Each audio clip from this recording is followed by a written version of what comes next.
Madame, Monsieur, bonsoir. Bienvenue dans ce journal du lundi 25 novembre 2013.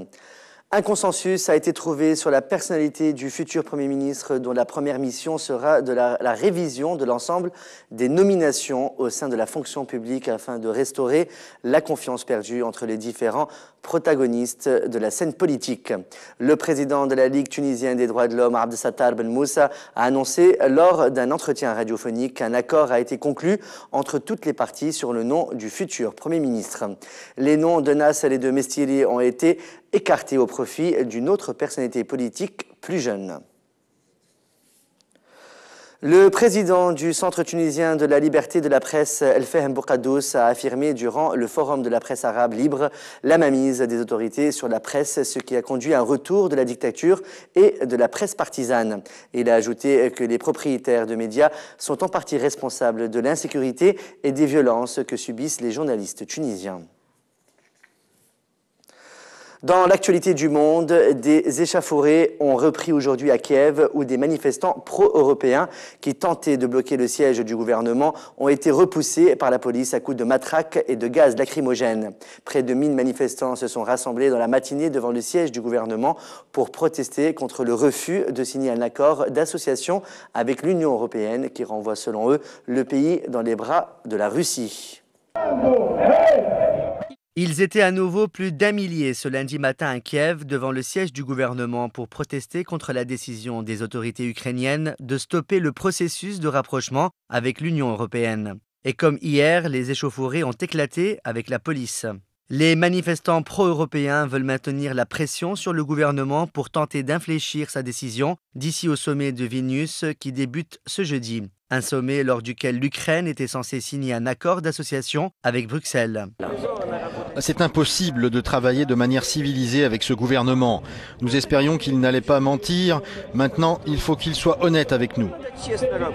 Hier, des heurts avaient déjà éclaté avec la police lorsque des centaines de manifestants avaient tenté de prendre d'assaut le bâtiment. Des dizaines de milliers de personnes s'étaient rassemblées place de l'Indépendance à Kiev pour protester contre ce qu'ils analysent comme un retour de l'Ukraine dans le giron de Moscou. Une mobilisation sans précédent depuis la révolution orange en 2004. Hormis des incidents provoqués par des indépendantistes touaregs dans le nord du Mali, les élections législatives se sont déroulées dans le calme dimanche dans ce pays, mais sans susciter la même ferveur que la présidentielle de juillet à août.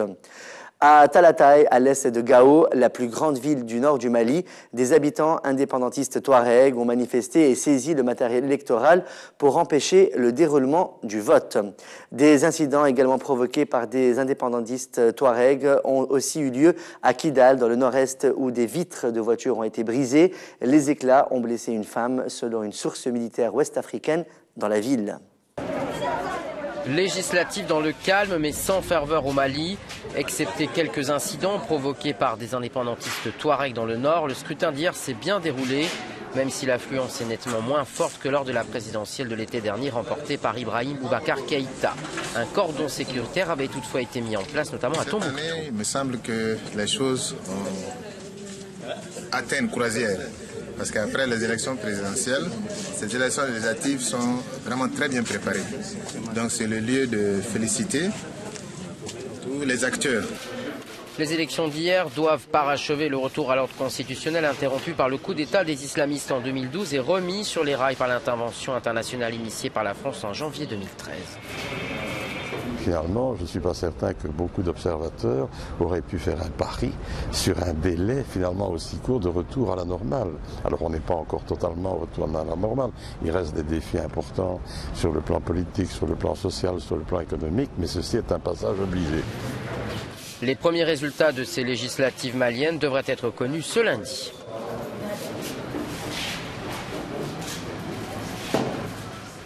Le guide suprême iranien, l'ayatollah Ali Khamenei, qui a le dernier mot sur ce dossier, a salué l'accord signé à Genève avec les grandes puissances sur le programme nucléaire de Téhéran.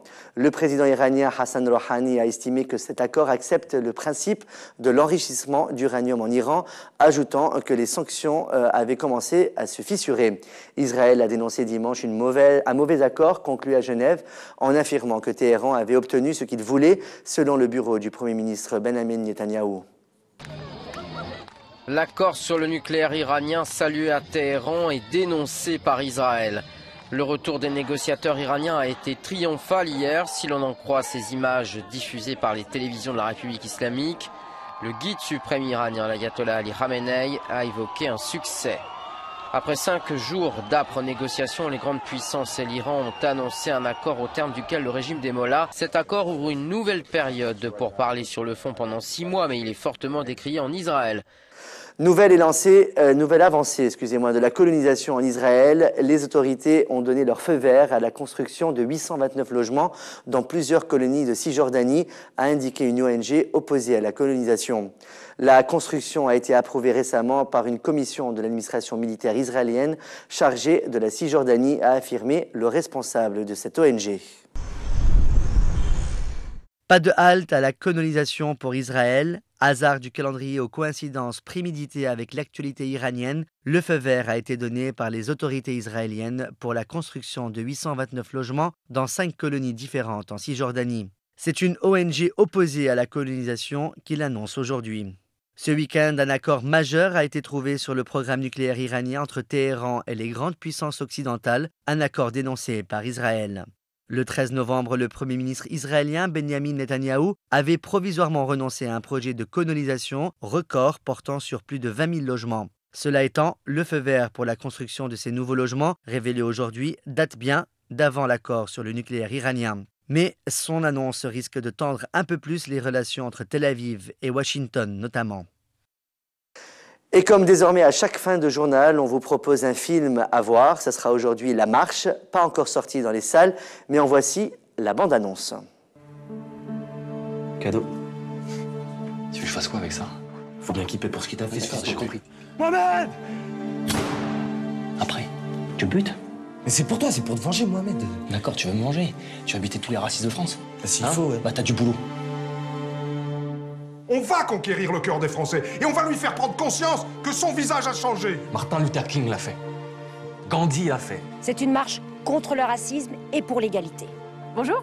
Tu viens pour la marche? Moi, mon fils, je le connais mieux que toi. C'est une feignasse, ça boit rien. Je suis sûr qu'il est capable de le faire. Ah ouais? Tu es capable de faire ça, toi? Hop. Nous allons traverser 55 villes. Bah, bienvenue! Parcourir 1200 km. Ouais, je sais, on n'est pas très nombreux. Hein, je suis même tout seul. Tu marches, Farid? Non. Farid, s'il te plaît. Moi, je suis là, il pleut! Ils sont plus mes pieds! Ah, t'en as de la chance! Qu'est-ce que tu connais du racisme? Mais je connais mieux que toi, le racisme! Ça va trop loin, François, on n'y arrivera pas. Le cœur des gens s'est fermé. Il est temps de dire stop! Stop à la haine! Vous allez me l'arrêter, cette marche. Je salue la France de toutes les couleurs! Nous avons décidé de marcher.